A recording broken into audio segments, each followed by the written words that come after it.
जय श्री राम दोस्तों, कैसे हैं आप सब। आई होप आप सब बहुत अच्छे होंगे। मैं ललित ढेकरा आप सभी का स्वागत करता हूँ आपके अपने यूट्यूब चैनल में, जिसका नाम है इकोनॉमिक्स स्पेशल क्लासेस। दोस्तों, रोज की तरह जैसे मैं रोज नई नई वीडियो लाता हूँ, आज भी एक नई वीडियो लाया हूँ जिसका नाम है फिस्कल पॉलिसी, राजकोषीय नीति। दोस्तों, एक वीडियो मैंने पहले करा चुका हूँ। मॉनेटरी पॉलिसी दो होती है। एक होती है मॉनेटरी पॉलिसी जिसमें SLR, रेपो रेट, CRR, ये वाली वीडियो में ऑलरेडी करा चुका हूँ। अगर आपने ये वाली वीडियो नहीं देखी है तो प्लेलिस्ट में जाके पहले ये वाली वीडियो देख लें। ये बनाती है RBI, reserve bank of India. उसके बाद आती है फिस्कल पॉलिसी, ये बनाती है हमारे देश की सरकार। तो आज हम जिस पे बात करने जा रहे हैं वो है फिस्कल पॉलिसी, जिसका नाम है राजकोषीय नीति। हिंदी में से राजकोषीय नीति कहते हैं। तो आज हम इस पे चर्चा करेंगे। इसे सरकार बनाती है। फिस्कल पॉलिसी को, राजकोषीय नीति को सरकार बनाती है। सरकार की नीति है, नीति है।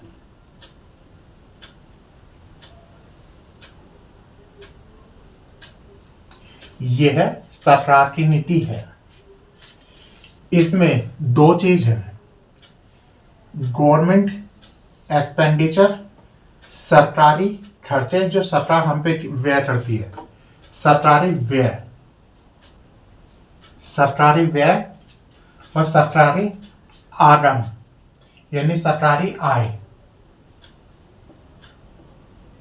सरकारी आय इसमें मैं आपको बताऊंगा कहाँ कहाँ से सरकार के खर्चे, कहाँ कहाँ सरकार खर्च करती है, कहाँ कहाँ से सरकार को आय आती है, इनकम आती है, यानी रिवेन्यू आता है। तो पहले हम सरकार के एक्सपेंडिचर देख लेते हैं, सरकार कहाँ कहाँ खर्च करती है। इसकी बात हर साल बजट में होती है। हमारा बजट कब आता है? 1 फरवरी को हमेशा बजट पेश होता है। 1 फरवरी को सुबह 11 बजे निर्मला सीतारमण जी बजट पेश करती है। तो आज हम इसके बारे में चर्चा करेंगे। सबसे पहले देखेंगे गवर्नमेंट एक्सपेंडिचर, सरकार के व्यय कौन कौन से हैं। तो दोस्तों, सबसे पहला आता है पब्लिक वर्क्स, जिसे हम PWD भी कहते हैं, पब्लिक वर्क डिपार्टमेंट। उसमें सरकार क्या क्या करती है? पहला, ये मैंने इसलिए लिख लिया पहले ही ताकि लिखने में मेरे को टाइम ना लगे। अगर मैं लिख के बताऊंगा आपको तो वीडियो लेंथी हो जाएगी, आप देख देख के बोर होंगे। इसलिए मैं पहले ही लिख लेता हूँ ताकि सिर्फ और सिर्फ मुझे समझाना रह जाए और आपका ज़्यादा टाइम वेस्ट ना हो और आप बोर ना हो। इसलिए मैं पहले ही लिख लेता हूँ कि आप बोर ना हो, वीडियो ज़्यादा लेंथी ना हो, ज़्यादा बड़ी ना हो, सिर्फ मेन पॉइंट आपको समझाने रह जाते हैं। देखिए दोस्तों, गवर्नमेंट एक्सपेंडिचर, सरकार के व्यय, सरकार के खर्चे। सरकार कहाँ कहाँ खर्च करती है? सरकार रोड बनाने पे खर्च करती है, सरकार डैम्स बनाने पे खर्च करती है, सरकार ब्रिजेस बनाने पे खर्च करती है। जैसे फ्लाईओवर हो गया, पुल हो गए, ये सब ब्रिजेस बनाने पे सरकार करोड़ों रुपए खर्च करती है। जो रोड होते हैं, बुलडोजर, रोड रोलर चलता है ना, सब सड़क बनती है, उस पर करोड़ों रुपए खर्च करती है। सब डैम्स पे खर्च करती है। इसे कहते हैं दोस्तों हिंदी में लोक निर्माण, इंग्लिश में कहते हैं पब्लिक वर्क डिपार्टमेंट।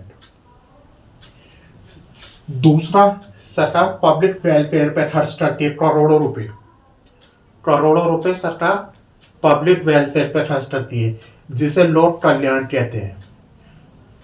कहाँ कहाँ? सब्सिडी पे खर्च करती है। अब ये सब्सिडी क्या होता है दोस्तों?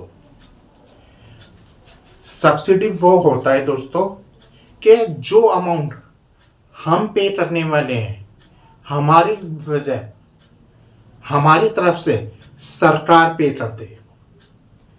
जो सब्सिडी, जो अमाउंट हम पे करने वाले हैं, तो हमारी तरफ से सरकार पे कर दे, उसे हम सब्सिडी कहते हैं। जैसे गैस सिलेंडर पे 300 रुपये सब्सिडी मिलती है, उसका पूरा अमाउंट है 1100 रुपये, ठीक है, 1103 रुपये, लेकिन हमें मिलता कितने का है? 803 रुपये का। ये जो 300 रुपये हैं दोस्तों, ये सरकार हमें देती है किन्हें? कंपनी को दे देती है कितने? 300 रुपये। उन्हें कह देती है कि जो भी हमारे कस्टमर है उनसे 300 रुपये आप कम ले लेना, 300 रुपये आप उनसे कम ले लेना, उनकी जगह हम 300 रुपये आपको दे रहे हैं, उसे कहते हैं सब्सिडी। यानी जो अमाउंट हमें पे करना है, उसका कुछ हिस्सा, कुछ परसेंटेज सरकार पे कर दे, उसे कहते हैं सब्सिडी।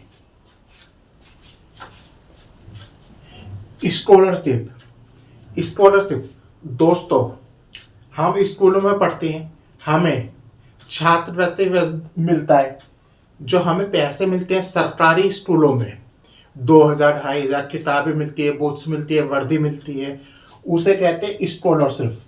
ये सरकार द्वारा दिया जाता है हमें। ये भी सरकार का एक खर्चा है दोस्तों, ये भी सरकार का एक खर्चा है। तीसरा, ओल्ड एज पेंशन, जो बूढ़े व्यक्ति हो रहे हैं उन्हें जो पेंशन मिलती है दोस्तों, ये सरकार उन्हें पेंशन देती है, ये भी सरकार का एक खर्चा है। हर महीने जो बुजुर्ग लोग हैं उन्हें 1 तारीख को जो पेंशन दी जाती है, उसे ओल्ड एज पेंशन कहते हैं। डिफेंस के ऊपर भी करोड़ों रुपए खर्च करते हैं सरकार, डिफेंस के ऊपर भी करोड़ों रुपए खर्च किए जाते हैं। आप बजट में देखना, करोड़ों रुपए डिफेंस के ऊपर खर्च किए जाते हैं दोस्तों। और ये ऐसा डिपार्टमेंट है जिसमें पेंशन अभी तक बंद नहीं हुई है दोस्तों। जितने भी डिपार्टमेंट हैं उसमें सब में अब पेंशन बंद हो चुकी है। 1 जनवरी 2004 से सभी डिपार्टमेंट ने अपनी आने वाली फ्यूचर के लिए पेंशन बंद कर दी है, एक्सेप्ट डिफेंस। सिर्फ डिफेंस को ही पेंशन मिलेगी, अदरवाइज और किसी को आगे चलकर फ्यूचर में पेंशन की फैसिलिटी नहीं दी जाएगी। ये कब से लागू हुआ था? 1 जनवरी 2004 से ये नियम लागू हुआ था। ठीक है दोस्तों, ये पार्ट लेफ्ट साइड वो पार्ट है जहां पे सरकार खर्च कर रही है, और ये राइट साइड वो पार्ट है जहां पे सरकार इनकम कर रही है, अर्निंग कर रही है, कमा रही है। यहां सरकार की आय आएगी। सबसे बड़ा पार्ट सरकार टैक्स से कमाती है दोस्तों। 53%, 53% जो सरकार की इनकम है वो टैक्स से आती है। डायरेक्ट इनडायरेक्ट टैक्स दोनों को मिलाकर सरकार के पास जो 53% आय आती है, सबसे बड़ा अमाउंट वो टैक्सेशन से आता है।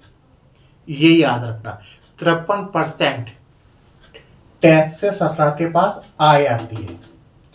दूसरा, बोरोइंग, जो कमर्शियल बैंक हमें ऋण देते हैं, लोन देते हैं, उन पे हम ब्याज देते हैं या नहीं देते? देते हैं। वो किसके अकाउंट्स में जाता है? सरकार के अकाउंट्स में जाता है।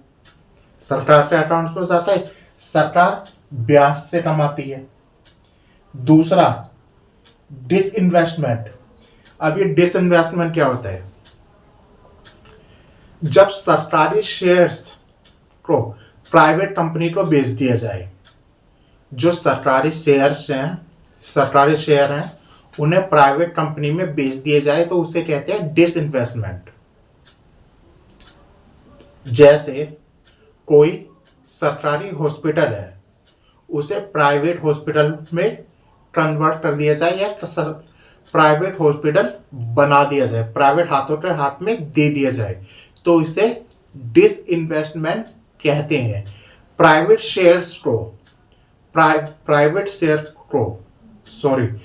शेयर को, जो सरकारी शेयर है, पब्लिक शेयर को प्राइवेट सेक्टर में बेचना डिसइन्वेस्टमेंट कहलाता है। एक बार मैं इससे फिर बता रहा हूं, सरकारी शेयर को, जो पब्लिक शेयर होते हैं, उसे प्राइवेट सेक्टर में बेचना डिसइन्वेस्टमेंट कहलाता है। वहां से भी बहुत मोटी रकम सरकार के पास आती है, क्योंकि सरकार बेच रही है तो सरकार के पास इनकम आ रही है। तीसरा है चालान। हम गाड़ी चला रहे, रेड लाइट क्रॉस कर दी हमने, ऑफिसर ने पकड़ लिया, 500 रुपये 2000 रुपये चालान काटा। ये किसकी जेब में जाएगा दोस्तों? सरकार के जेब में जाएगा। सरकार करोड़ों रुपए चालान से भी कमाती है, अगला पॉइंट, फाइन, जुर्माना लगा के कोई गैर कानूनी काम करे उस पर जुर्माना लगता है, तो सरकार जुर्माने से भी लाखों करोड़ों रुपया कमाती है। अगला पॉइंट, पेनल्टी लगती है किसी पे, जैसे लोन की किस्त नहीं दी हमने तो उस पर 200 रुपये 300 रुपये 500 रुपये 1000 रुपये जो पेनल्टी लगती है वो भी सरकारी खाते में जाती है, वहां से भी कमाती है। उसका अगला पॉइंट है फीस। जो हम गवर्नमेंट फॉर्म भरते हैं, सरकारी नौकरी के, रेलवे के भरते हैं, एसएससी के भरते हैं, सीजीएल के भरते हैं, उसमें 250 रुपये 500 रुपये 1000 रुपये जो फीस जाती है वो भी सरकारी खाते में जाती है दोस्तों। वो फीस भी हमारे सरकारी हाथों में जाती है। तो इसे एक बार और रिवीजन कराता हूं दोस्तों में। ये गवर्नमेंट के एक्सपेंडिचर हैं, ये गवर्नमेंट की इनकम है, रेवेन्यू है। सरकारी खर्च में क्या आता है? सरकार रोड बनाती है, डैम्स बनाती है, ब्रिजेस बनाती है, इसमें करोड़ों रुपए खर्च होते हैं। अगला पॉइंट आता है पब्लिक वेलफेयर, लोक कल्याण के लिए सरकार क्या क्या करती है? जैसे मैंने बताया सब्सिडीज देती है दोस्तों, हमें स्कॉलरशिप देती है, ओल्ड एज पेंशन, वृद्धावस्था पेंशन देती है, डिफेंस में करोड़ों रुपए खर्च करती है। ये सरकार के खर्चे हैं जो वो हमारे ऊपर खर्च करती है, यानी लोक कल्याण के ऊपर खर्च करती है। अब ये सरकार इनकम कहां से करती है, ये रिवीजन एक बार और कराता हूं। गवर्नमेंट रेवेन्यू टैक्सेशन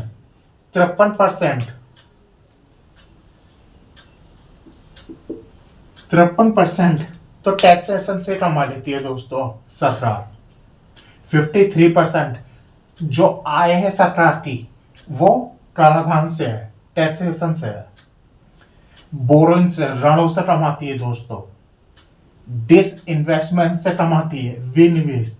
जब सरकारी शेयर प्राइवेट सेक्टर को बेच दिए जाए, जो उससे इनकम होती है उसे डिसइन्वेस्टमेंट कहा जाता है। चालान से कमाती है, फाइन से कमाती है, पेनल्टी से कमाती है। जो हम फॉर्म भरते हैं UGC, net, SSC, UPSC, IAS, उसकी जो फीस भरते हैं उससे कमाती है। सरकार के कमाने के जरिए भी बहुत है और खर्च करने के जरिए भी बहुत है। तो ये सारा कुछ फिस्कल पॉलिसी में आता है, जिसे हिंदी में राजकोषीय नीति कहते हैं दोस्तों। तो आपको ये वीडियो हेल्पफुल लगी होगी। अगर इस वीडियो में आपको जितना भी समझ में आया, जो भी कुछ समझ में आया, हेल्पफुल लगी होगी तो इसे लाइक करें, शेयर करें और सब्सक्राइब करें। अगर आप मेरे चैनल पे पहली बार आए हैं तो इसे सब्सक्राइब जरूर करें। ये वीडियो आपके लिए बहुत हेल्पफुल है। एग्जाम में अक्सर पूछा जाता है कितने परसेंट टैक्सेशन जाता है, कितने परसेंट डिफेंस में जाता है, कितने परसेंट पेनल्टी वगैरह जाता है। ये बहुत बार अक्सर पूछा गया है, इसलिए इस वीडियो को ज़्यादा से ज़्यादा लाइक करें, शेयर करें और सब्सक्राइब करें। Thank you so very much.